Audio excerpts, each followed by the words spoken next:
Hoje você é especialista em cartões. Sim. Mas você fazia o quê? Que tipo de mercado naquela época?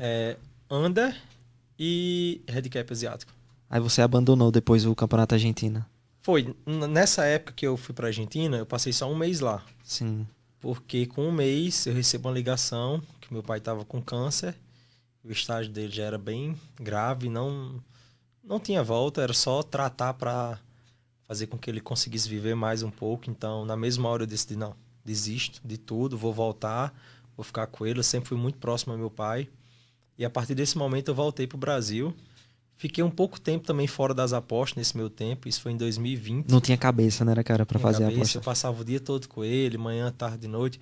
Por um momento eu tentei conciliar também, só que foi um momento até que eu comecei a perder. Sim. Eu estava seguindo os grupos, fazia umas entradas ali por conta própria, mas eu estava perdendo, porque o grupo mandava 10, eu pegava 3. As minhas, eu tinha 5 jogos ali, eu só assistia um, então eu só dependia de um para ter um resultado. Então foi um momento ruim ali, eu também não tinha cabeça. Depois ele ficou internado um tempo, eu fiquei com ele todo um mês no hospital. Então foi um período ali bem difícil para mim, que eu me afastei bastante das apostas. Até que ele veio a falecer e disse, rapaz, agora eu tô com mais tempo. Tô triste ainda, né? Tô de luto, mas é o que eu quero pra minha vida, isso, as apostas. Eu tenho que voltar a estudar, tenho que voltar a focar. Com um mês depois, meu padrasto veio a falecer também. Aí foi um baque muito grande para mim nessa época. Apareceu muitas coisas na minha vida, muitas responsabilidades que eu não estava preparado para aquele momento. Assumi ali um compromisso com a família, né? Cuidar da minha mãe, da minha irmã. Ser o homem da casa, né? Exato. Minha irmã mais nova, que tinha 7 anos na época. Então, assumi aquele papel de pai para ela, né? Então, foi uma época bem difícil para mim.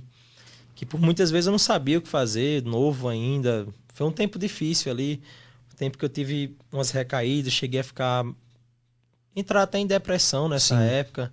Foi na época até que eu engordei bastante. Não que eu esteja magro hoje, que eu tô gordo ainda.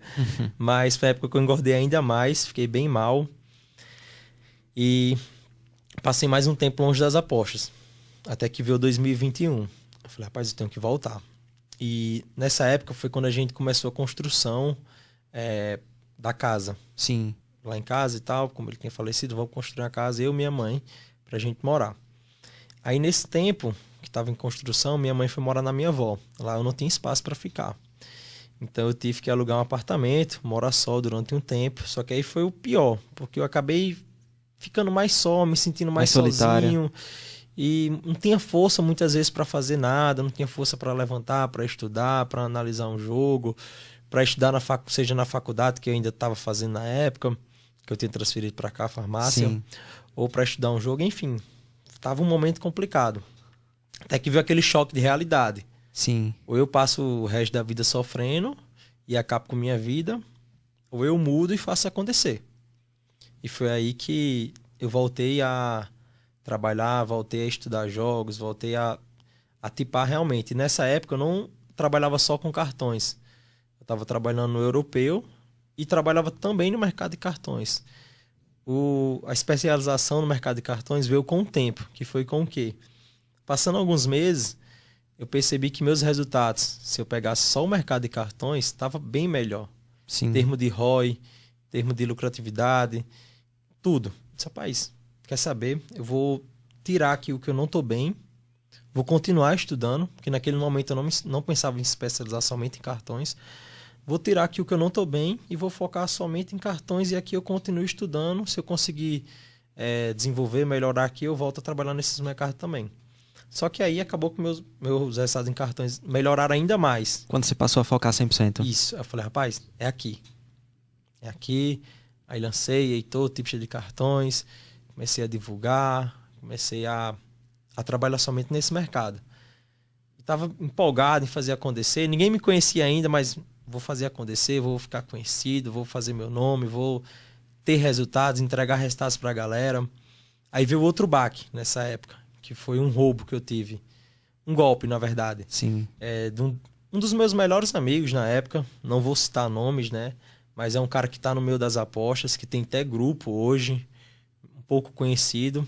E na época ele não tinha nada, ele estava até desempregado e eu comprava algumas contas a ele. Eu disse, rapaz, eu vou lhe ajudar. Eu vou botar uma banca aqui para você vai administrar para mim. você vai ter um salário e eu vou dividir uns lucros com você. Acabou que ele me roubou boa parte desse dinheiro, em torno ali de 10 mil. Eu fiquei, porra, bicho. Opa, pode falar? Uma pessoa que você confiou, né? Isso. Eu falei, pô, bicho, foda. Fiquei decepcionado, fiquei desmotivado, assim. Eu falei, mas não... Tá bom, segue, eu vou... Isso daí vai vir muito mais. Deus sabe o que faz. E segui. Aí foi que eu continuei focado. Foquei em esquecer isso, né? Deixar isso pra lá e focar no meu trabalho. E foi aí que as coisas começaram a acontecer mais ainda. Que veio até a criação de um trabalho que eu tenho com mais 2 sócios, que é o Simon Disbug.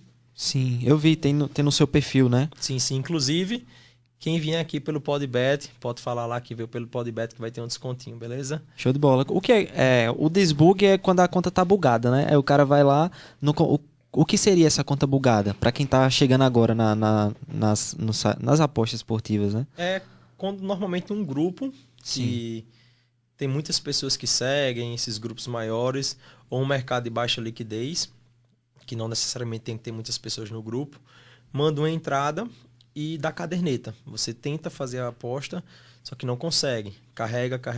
Não sai dali, né? Isso, exatamente. E normalmente agora praticamente todas as contas novas estão vindo já com bug. Então, hoje em dia tem muito cliente que manda conta, só cria e já manda pra gente. Sim. Já pra gente tá tirando o bug. Aí não aparece isso mais. Não, aparece depois de um tempo. Sim.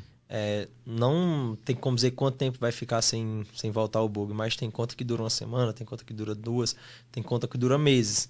Normalmente quem tá sempre desbugando conta é a galera que tá sempre limitando conta também. Então Sim. são pessoas que em 1 a 2 semanas limitam a conta. Normalmente as contas limitam antes do bug voltar. Sim, isso depende muito do mercado, né? Que a pessoa aposta. Sim, também. E quanto é pra desbugar uma conta? 99.